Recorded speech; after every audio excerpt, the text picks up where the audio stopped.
afternoon. Today's online teaching program of IGNU, and today we are going to discuss about the PPCC 133, that is psychological disorders.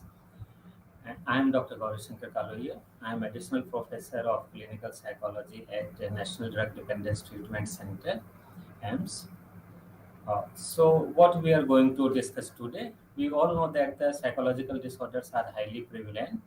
So in today's presentation, I will be covering, I will give you brief introduction about the psychological disorders, then how to define them and criteria for psychological disorders, history of psychological disorders, psychological models, classification of psychological disorders, causes of psychological disorders, assessment of psychological disorders, types of assessment, the integration of assessment data, and certain ethical issues in assessment. So we all know that psychological disorders are highly prevalent. We all have seen people suffering from anxiety, depression, of obsessive compulsive disorders, and several other types of psychological ailments.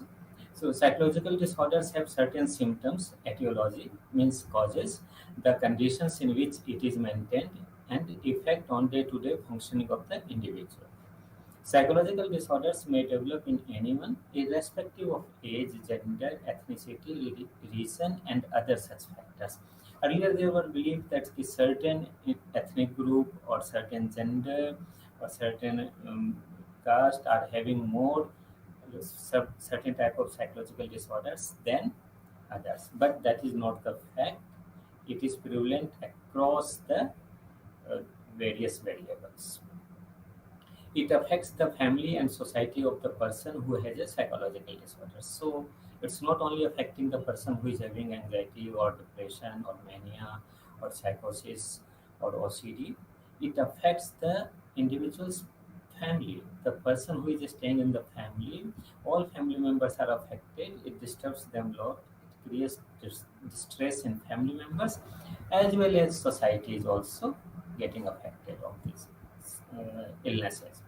So psychological problems are on the rise not only in India but across the world, and there are several reasons we will be discussing in next few slides. But these problems are not only related to poverty, illiteracy, or other things, but they are prevalent. Like in the Western countries, also such problems are highly prevalent. Like depression is very common in Western countries also. However, illiteracy, poverty affects the treatment seeking behavior that we will be discussing in our next slide. So, what is a psychological disorder? Like any person who is deviant, we can't say he is having psychological behavior. So, psychological disorder is a psychological dysfunction within an individual that is associated with distress or impairment in functioning and a response that is not typical or culturally expected. So means it should be different from the normal such behavior which culture accepts. So this definition basically covers almost all aspects of psychological disorders. So no single criterion provides a satisfactory definition of abnormal behavior. However, together the criteria provided a framework initially to define abnormality. So DSM-5 defines psychological disorder as the behavioral, emotional, or cognitive dysfunctions that are unexpected in their cultural context and associated with personal distress or substantial impairment in functioning. So these are the criteria you can use to define a psychological disorders. Like psychological dysfunction should be there. Distress or impairment in functioning. Functioning means biological, like bowel movement, sleep, appetite, social, like interaction with the others, personal functioning, like behaving certain thoughts about oneself. So these are the psychological dysfunction. Distress or impairment in functioning, atypical or not culturally expected. So such behaviors are deviant from the behaviors which are already there in the culture. Okay, so like if we go to someone's house to share this our happiness or something, so we feel happy. Okay, we distribute sweets, we invite them for a party. But if we cry there, so it is not a culturally expected behavior. The same thing, if we are going to a funeral and we are laughing there, smiling there, so this is not culturally expected. Violation of social norms, like the- all society has certain norms, so we follow all those norms. So if someone violate those norms, it may have issues related to psychological disorders. Deviance means like, for example, at intellectual level, we all are having certain IQ. So if IQ is less than 70, or if the person is having problem in certain thinking pattern, which is not prevalent in the society, which is not generally approved in the society, so all these things considered under deviance. So let us see what is psychological dysfunction. As I have already explained a little bit, it refers to breakdown in cognitive, emotional, or behavioral functioning. Cognitive means thinking pattern, emotional means our mood and feelings, and behavioral functioning, which can be seen by the others. So, of overt behavior, you can say. So many people may experience a mild version of a fearful reaction without meeting the criteria for a disorder. To draw the line between normal and abnormal dysfunction is often difficult because certain normal behaviors are considered abnormal in other religion or society or culture. So that's why it's not very easy to call any behavior as normal or abnormal until unless we know the background of the culture, religion, society of the person, and then psychological state of the person. Hence, these problems are often considered to be an to be on a continuum or a dimension. Continuum means there are some symptoms they are present in a very less number. For example, zero, whereas no symptom, no presence of any symptom. Whereas another symptom, whereas the same symptom may present in other person in 100%. So 0 to 100 is a continuum, and we all lie around 50%. 25 to 7, in between 25 to 75. So if we go on a continuum more and more, it shows deviation. And if we are less and less on those, it also shows the deviation. So rather than as categories that are either present or absent, so continuum or dimensions are considered to be the best way to define the psychological dysfunction. Thus, having a dysfunction is not enough to meet the criteria for a psychological disorders. So, how can you say that if the particular symptom or particular type of thinking crosses 50 on a continuum, it becomes abnormal or dysfunction? So, when you can call it? When it crosses 25, 50, 75. So, there are some subjectivities there. So, it's very difficult to just define psychological disorder on the basis of dysfunction. Another factor is distress. If there is a distress, we can say that the person is having psychological disorders. Okay. So distress basically leads to or related to impairment in functioning. But we all know that we always become distressed, like when someone died, we feel sorrow, we feel sad, we feel distressed. Okay. So there are certain disorders which do not lead to personal distress. For example, mania. In mania, what happens in mania? Like I will be discussing in other lectures. Mania is a elevated or elevation in the mood. So the person is so much happy, so much cheerful, elevated. He is not aware about the surrounding, not aware about the reality. So, like the person is disturbed, but the person is not aware about the disturbances. So there will not be any psychological distress in mania or in any psychotic disorders. Okay, because in mania the person feels elated and enjoys this talk so much that he avoids treatment. So if you ask the person, "Ki you need treatment, you are spending more, you are not sleeping well, you are eating a lot, you are so much hyperactive, so you need treatment," but person may not agree with you, may get irritated. So the concept of impairment is useful through not entirely satisfactory. That is, a person may consider himself shy, but it does not mean he or she is abnormal unless they are unable to interact with people and make friends.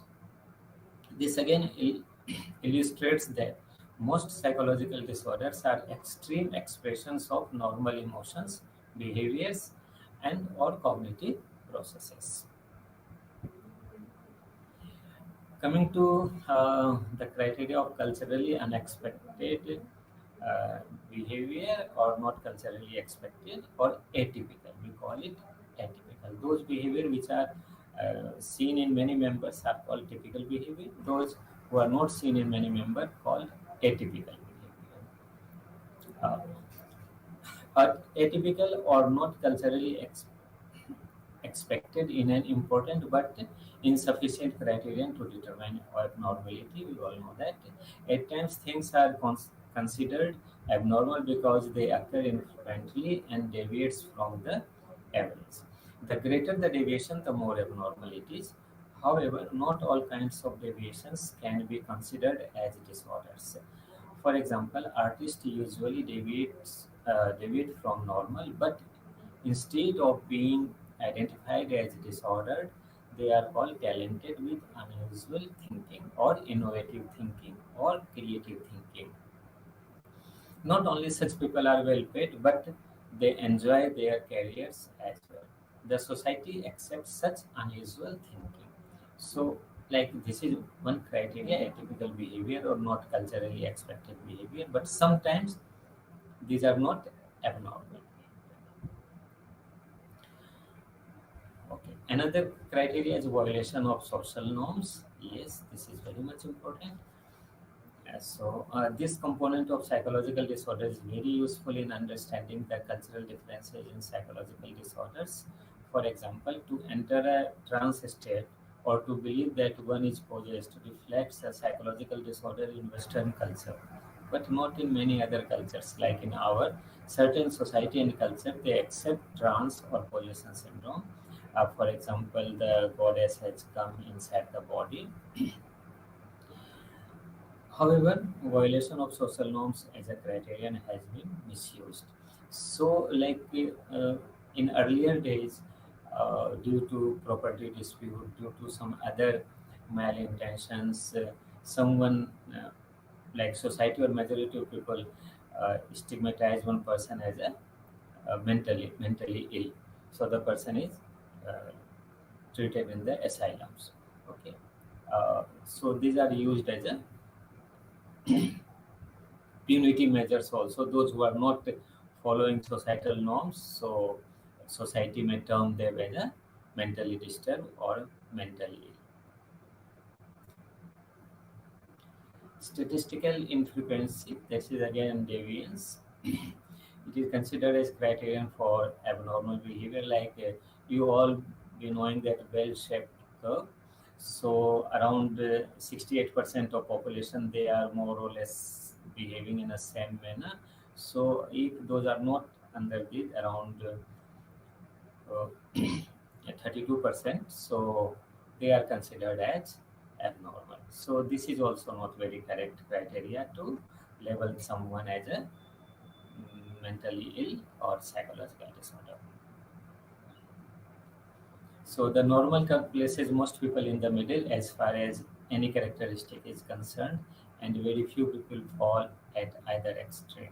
So statistical infrequency is used explicitly in diagnosing intellectual disability. Why? Because there it is possible if IQ is less than 70, which is around 2% of the population, lower side. So we can say that yes, they are deviant in intellectual abilities. But those 2% who are uh, plus minus 3 standard score uh, on the upper side, so they will be having around more than 140 IQ. But they are genius. So, coming to the history of psychological disorders, ancient views of psychological disorders in the Middle Ages, humanitarian treatment of people with psychological disorders and mental hygiene movement, contemporary views about psychological disorders. So, in these sections, we will be discussing about these four. We all should know that how people earlier were thinking about psychological disorders and now how they are thinking. So, coming to ancient views of psychological disorders, the earliest evidence that attempts to understand abnormal behavior comes from Egyptian 16th century BC, which shows that the brain was recognized as the site of mental functions. So, they were knowing that the brain is involved. If there is some mental problems, it means it could be due to brain. Disease with unknown causes were treated with a within contentions and magics like music therapy and magic can be used to treat them. Later in Greece, medical perspective was used to understand mental disorders and their treatment under the leadership of Paracelsus. And this period also saw the rise of father of modern medicine, Hippocrates, the Greek physician who rejected demonology, means every psychological illness are due to uh, demon effect or supernatural power, and instead suggested that just like physical illnesses, mental illnesses are also caused by natural processes such as brain pathology and require appropriate treatment. So, little bit scientific basis was started to explain the psychological disorders. The Greek philosopher Plato took a philosophical view of mentally disturbed individuals and suggested that they are not responsible for the criminal acts committed by them, hence should not be given punishment like the common people. So Plato was the uh, advocating for the rights of the psychologically ill people. Aristotle, who was a disciple of Plato, was written extensively about mental disorders and consciousness. He rejected the psychological factors like emotions and cognitions as cause of mental disorders and accepted Hippocrates' biological views on mental disorders. Another Greek physician, Galen, divided the causes of psychological disorders into physical and mental categories. So there were some attempts which were very scientific, whereas something were unscientific. But all these views were based on whatever evidence they were having that time or whatever experiences they had with the patients. In the Middle Ages, around 500 to 1500 century, knowledge of Greek medicine started fading away. So, whatever the effect of a scientific basis was there to understanding the mental illnesses were started fading away. Supernatural explanations were given for abnormal behavior, and mentally ill were often accused of being possessed by devil, witchcraft, and met with violent death, such as burned at the stake, down, or beheaded. So, so the Middle Ages was you can say the dark age for the psychological disorders. Lots of sufferings were there because earlier whatever scientific things were told by the philosophers, they were forgotten and supernatural explanations were taken place. So still, if you visit some remote part of the India, villages, still people are believing that the psychological disorders are caused by supernatural uh, causes, and witchcraft or something bad has done, or the person is suffering. Why? Because the person has done something wrong, something bad. So this is effect of his bad karma. So by the end of the Middle Ages, with the advent of Renaissance, society began taking a human view of mental disorders. Swiss and German physicians Paracelsus and Ware respectively criticized the superstitious beliefs about mental disorders.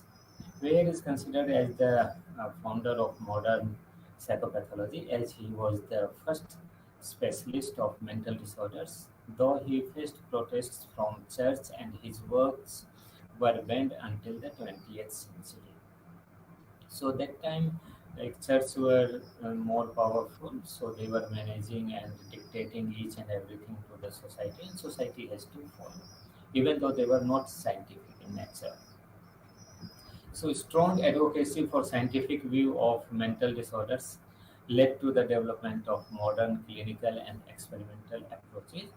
In 16th century, special institutions for mentally ill, known as asylums, were built, but those did not serve the purpose, and soon these places were reduced to being referred as madhouses. So in India also there were many asylums, around 46. So now all these asylums were converted into teaching, training and research institutes. So they are hospitals as well as research institutes. So some of the, or I should say many of the such asylums, earlier the asylums, now they are institutes. They were running several training programs in psychiatry, clinical psychology, psychiatric social work, and psychiatric nursing. So there are lots of programs going on in these institutes. Coming to the humanitarian treatment of people with psychological disorders and mental hygiene. In France, Philippe Pinel began the humanitarian treatment of mentally ill patients. At the same time, Duke in England also established a retreat for mentally ill and provided them with human treatment. During this period, Benjamin Rush in USA advocated moral management of patients with mental disorders. He is known as a founder of the American psychiatry. In the early 19th century, a humanitarian treatment was replaced by mental hygiene movement by Dorothea Dix, and she fought for the cause of poor and forgotten people in the mental hospitals and jails. With her efforts, legislation was passed about state providing the mental hospitals other facilities and financial aid for the treatment of mentally ill people. Coming to contemporary views about psychological disorders. So advances in the area of technology gave rise to contemporary views of mental disorders. It causes and treatment in the late uh, 19th century. These views span over the biological, psychological, and experimental arenas of inquiry. The biological field established the causation between brain pathology and mental disorders.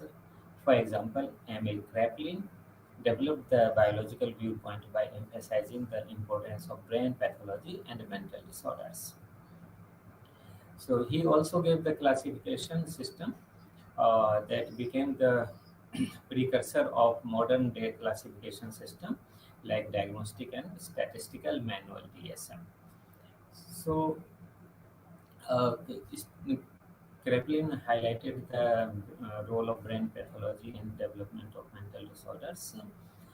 Uh, Still, some like the psychotic disorders are having uh, brain pathology. It has been seen on several MRI studies. Sigmund Freud introduced the psychological factors by developing a theory of psychopathology, which is called psychoanalysis. We all know about the psychoanalysis. that established a causal relationship between mental disorders and inner psychological forces like psychic energy, unconscious motives, and psychosexual stages of development. Dream analysis was also given by Sigmund Freud. The first lab of psychology was established in Leipzig, Germany in 1879 by Wilhelm Wundt, who showed that psychological processes can be studied through experimentations. So this was the first lab. You might be knowing this. Yeah. Soon it was followed by Catter, who studied individual differences in mental processing by adopting Wundtian methods. Other experiments paved the way for modern day psychology with a better understanding of human behavior and mental processes. So we have seen about the how the ideas, thoughts related to psychological disorders have been developed. Coming to the psychological models for psychological disorders. I'll be discussing in brief about the five models: psychodynamic models, behavioral models, cognitive model, humanistic model, and socio-cultural model. The coming to psychodynamic models, the psychodynamic approach was posited by Austrian neurologist Sigmund Freud, as I have discussed. So, psychological health is maintained when there is a balance among id, ego, and superego. If these are in conflict, it will result in psychopathology. Conflict is reduced by using defense mechanisms. So, I'll just give you one example of defense mechanisms. Suppose before that, let me explain a little bit about id-ego and superego. Id, id-ego and superego are part of our mind, according to Freud, and id is guided by pleasure principles and always want to fulfill its desire, which are not allowed by the superego or society. E- and superego is the moral master of our mind. So it is basically developed due to family, society, and culture and religion. So it says about you should not, you must not, lots of nots. Okay. So if something is not accepted by the society, super ego will say no, you can't do this thing. The main job of ego is to manage between id and super ego. Super ego guided by the practical principles, reality principles. So it's the difficult job for the ego to keep balance between id and superego. So sometimes ego feels threatened if our superego is not very strong. So then uh, ego feels threatened, and ego has to use certain defense mechanism, excuses, okay, to defend itself. Otherwise, ego may feel very hurt.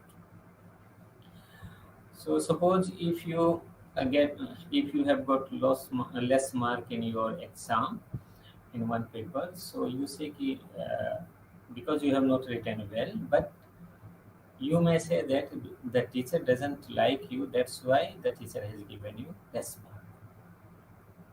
So this is called a defense mechanisms which is used by you.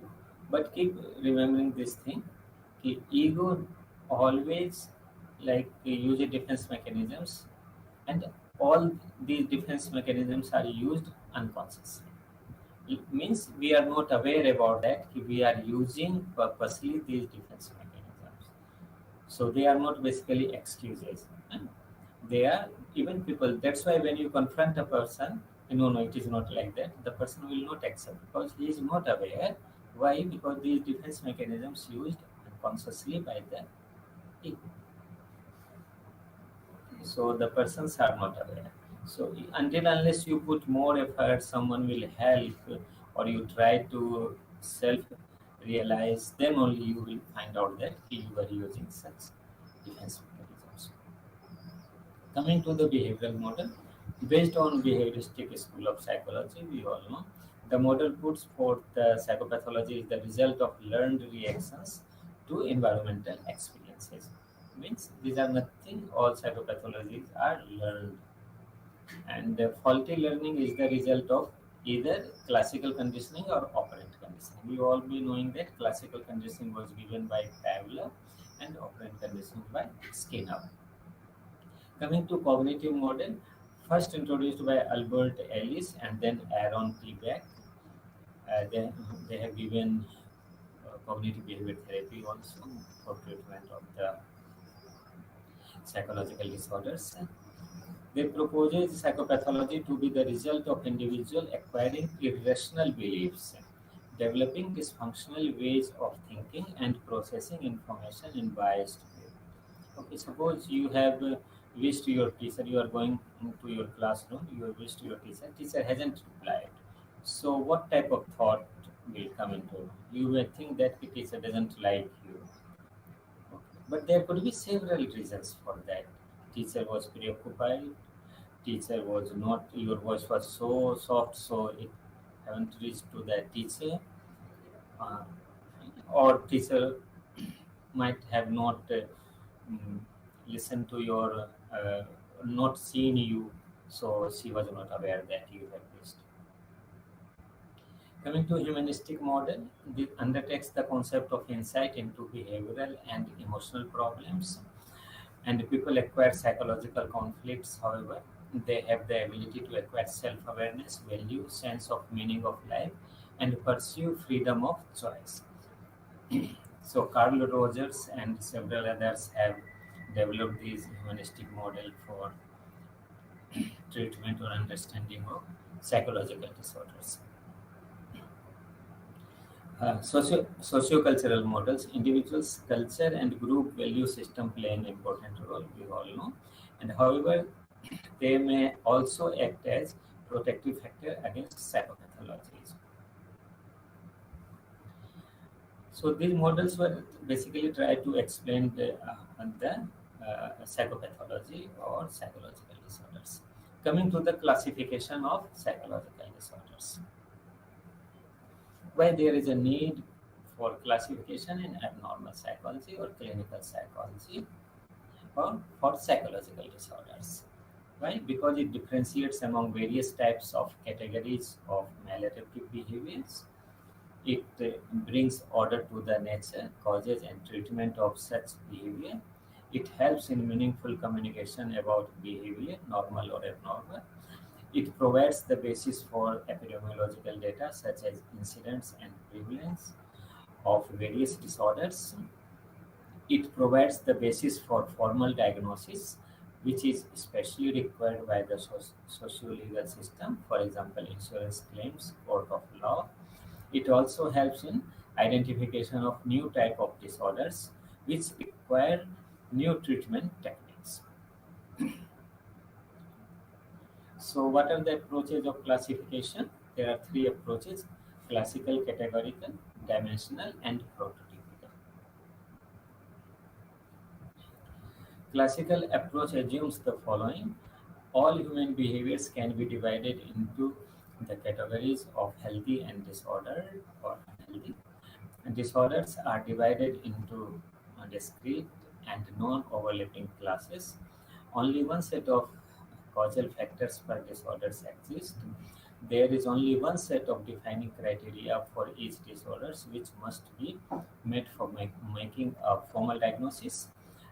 For example, if you want to diagnose, there should be depressed mode. So depressed mode should be the criteria for depression. But we'll see, because it is not possible depressed mood can be prevalent in so many other disorders. So one of the criticism of classical categorical approach to defining psychopathology is like psychological disorders are complex because psychological and social factors interact with the biological factors to produce disorders. The mental health field thus did not adopt classical categorical model because one symptom, which is a core symptom in one illness, may be seen in several other disorders. Dimensional approach. A person's behavior is defined in terms of different strengths along several dimensions. For example, emotional stability, mood, aggression, etc., which can be rated on a Likert type of scales. Likert type of scale means there will be certain items which you have to rate. Like, do you feel sad? You The answer can be yes or no. But in Likert type of scale, the answer could be uh, yes, I am strongly agree, not agree, not disagree, disagree, and strongly disagree with this statement. So 0 to 4 score can be given.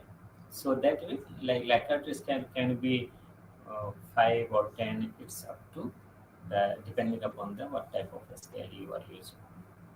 Thus, a person's behavior can be defined on a scale of 0 to 10 as mildly anxious 2, moderately depressed 5, or mildly aggressive 2.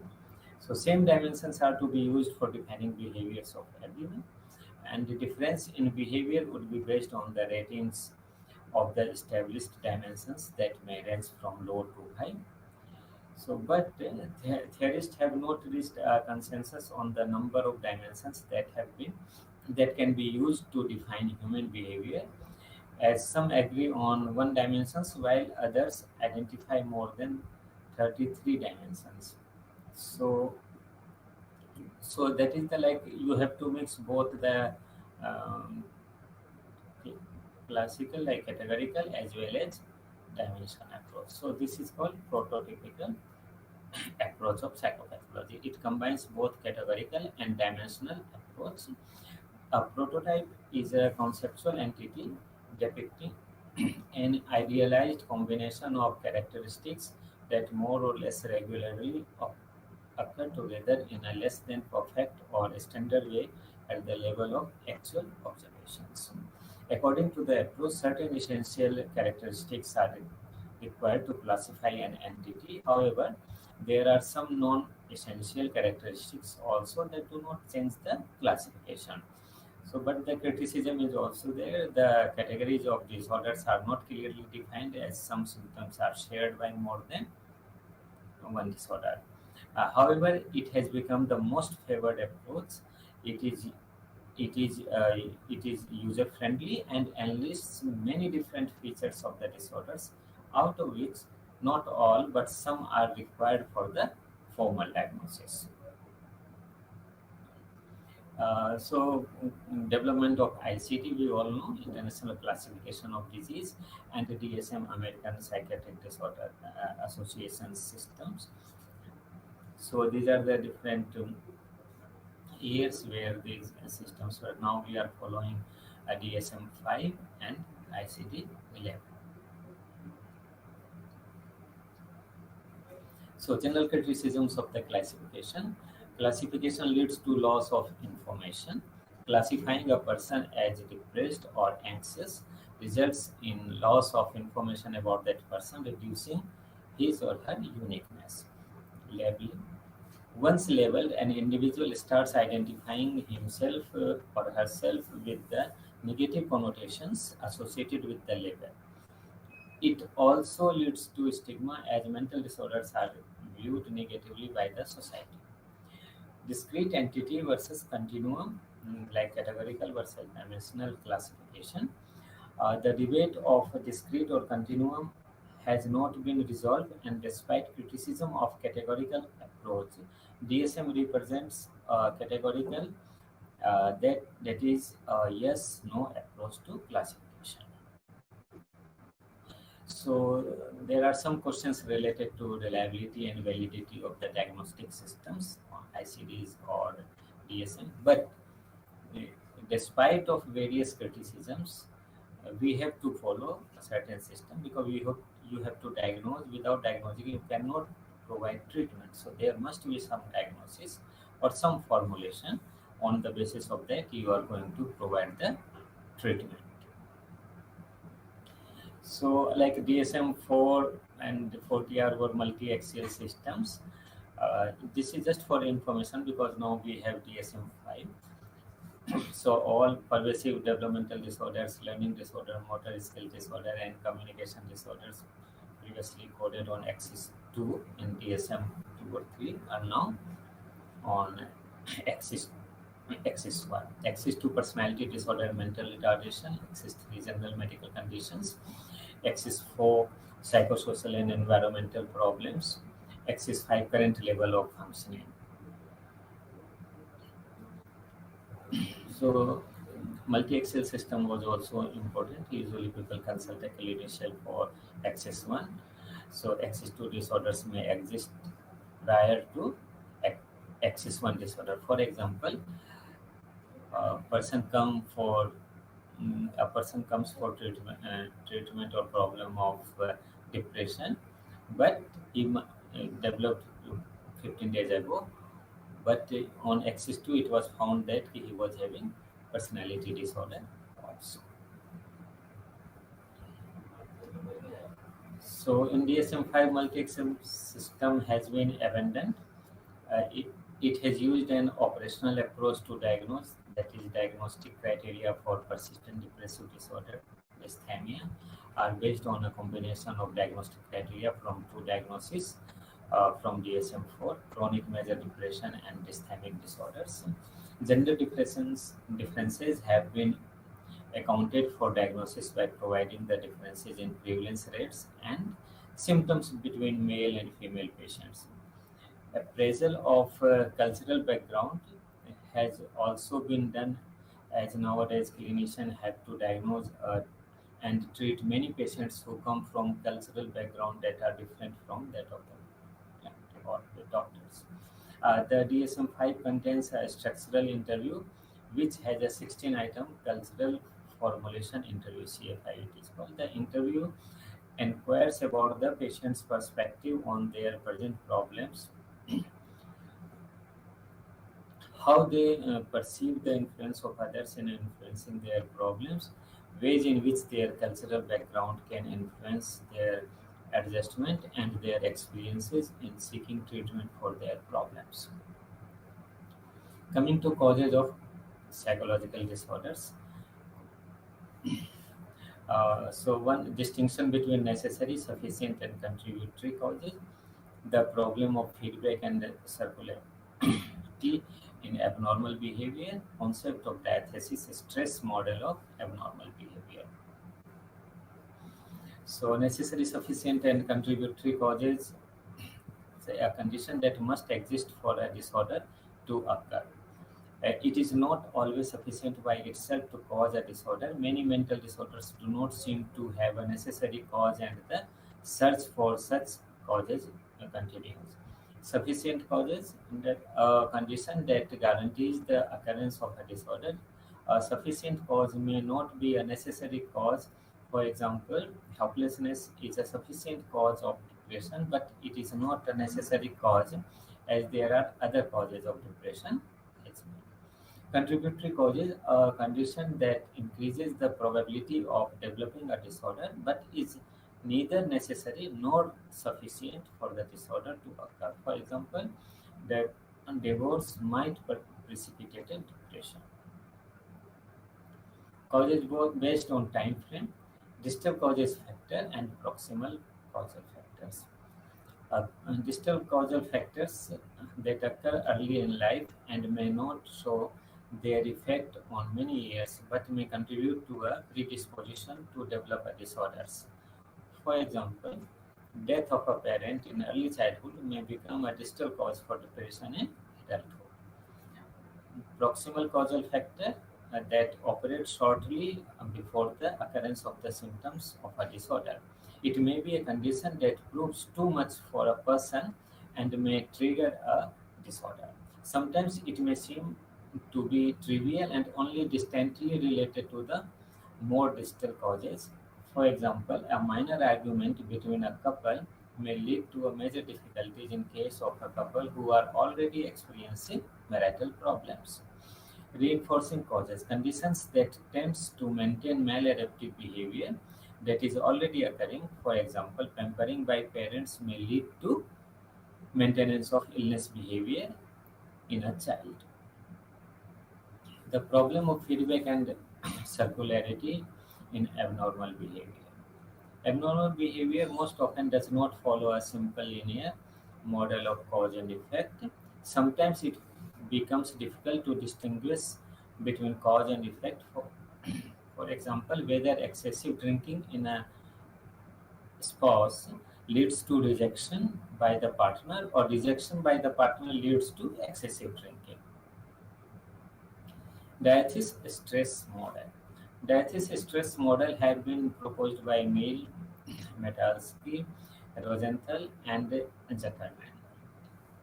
It is a psychological theory that explains behavior as both a result of biological and genetic factors, nature and nurture. Mm, This model assumes that our dispositions toward a certain disorders may result from a combination of one's genetic and early learning. Diathesis is the predisposition toward developing a disorder. It can derive from biological, psychosocial, or sociocultural causal factors. So, like according to this model, we all are having probability of developing one or another type of psychological or physical illnesses. But when we will develop, it will divide it.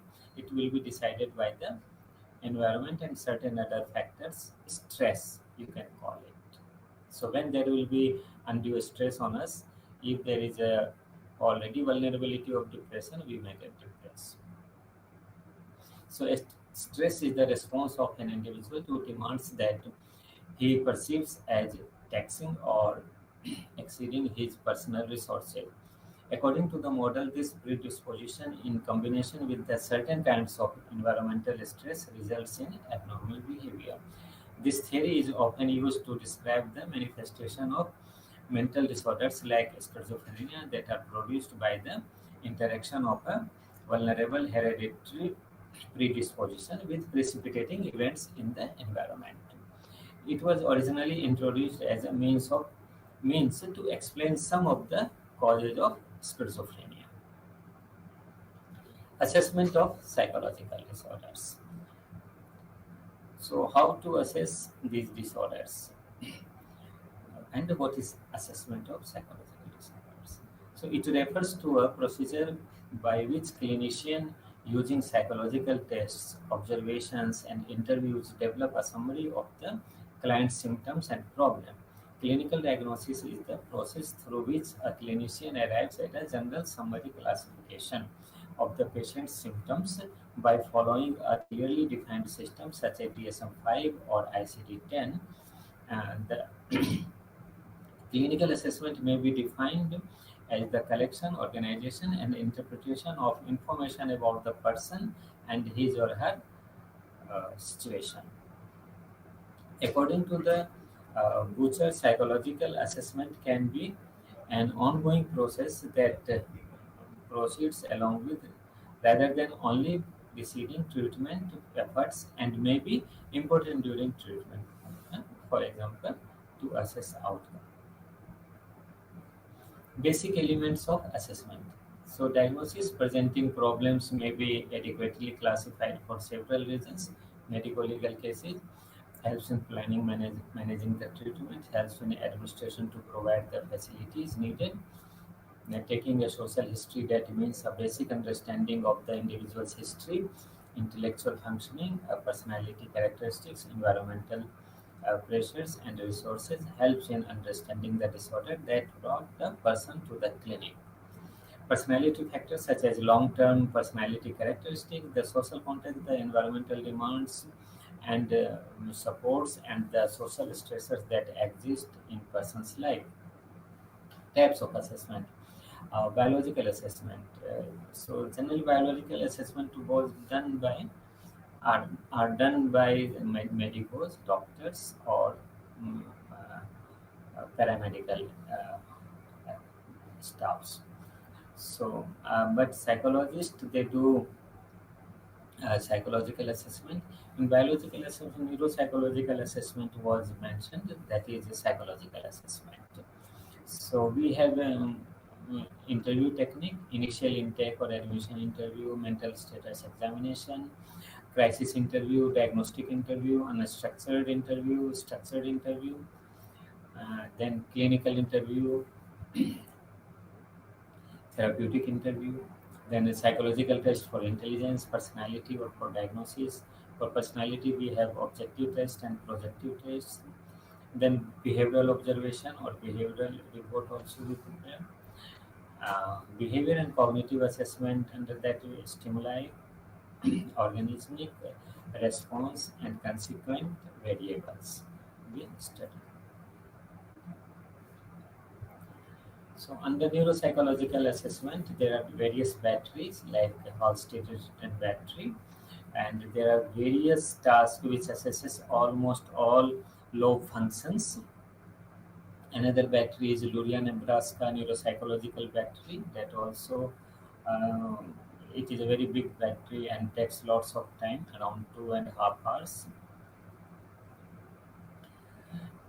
And psychophysiological tests we are like we call it biofeedback like ECG, EEG, EKG. And so these instruments are used to assess the anxiety level or to help the person to manage his anxiety. So, coming to psychological assessment, as I discussed about this thing in short. So, so what we do in clinical interview? So clinical interview is basically a conversation between a clinician and a patient. It is aimed at determining history, causes for problems, and possible treatment options. Assessment-oriented interview. The purpose of this to clarify the clinician's understanding of the patient's problem to plan further intervention, and therapeutic intervention facilitates the patient's understanding of him or herself so as to effect desirable changes in his feeling and behavior. So there are two main types of psychological tests, namely intelligence personality test. Though you can categorize them into various other categories also.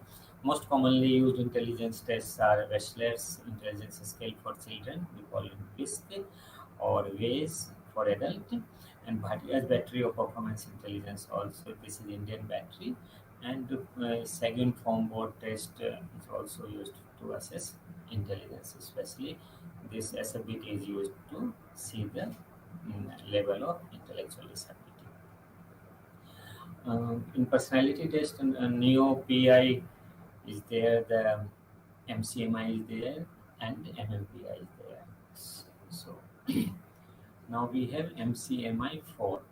So that is based on the DSM-5. Under projective tests, there are some structured, not completely structured, semi-structured, you can say, like Rogensvik picture frustration test, thematic perception test, Rotter's incomplete sentence blank, and there are unstructured tests like inkblot test, which is Rorschach or Holzman, on draw person test. Behavioral and cognitive assessment. So as I in discussion earlier slide, S for stimuli, O for organismic, R for overt response, and C for consequent variables. So the environmental situations that precede the problem. S means stimulus. The clinician may try to identify the stressors that tend to elicit a given maladaptive behavior. Organismic, referring to both physiological and psychological factors assumed to be operating under the skin. Client's fatigue is caused in part by excessive use of alcohol or by a cognitive tendency towards self deprecation manifested in such a statement: I never do anything right, so what is the point of trying? Overt responses, clinician determine what behavior is problematic as well as behavior's frequency, intensity, and form. For example, a client might say that he is not assertive. Does the person mean that he is not assertive in all situations and with everybody, or it's specific or specific to some situation and people?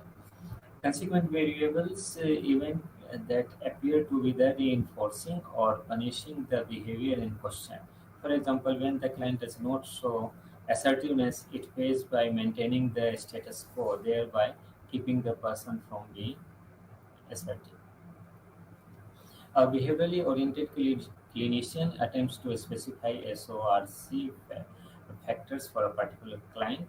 Followers of Skinner underplay the O variables and focus more on the S, R, and C.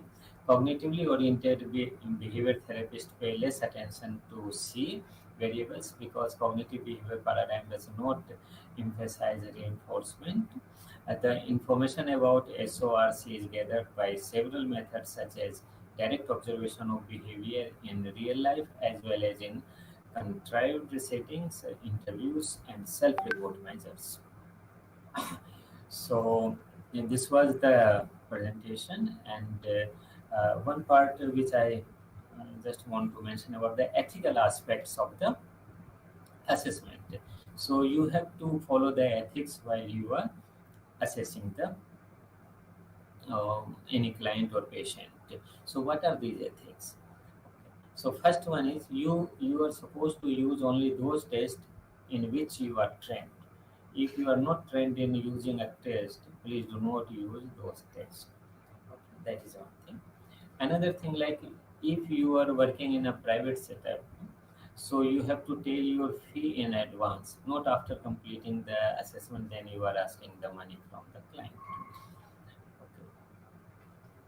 Third thing is like select the tools which are required to find out the problem.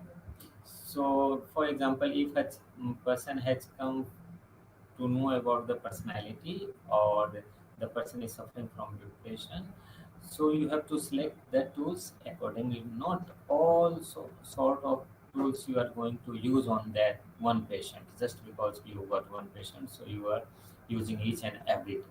So if the tests are not indicated, no need to use that test on this on any patient.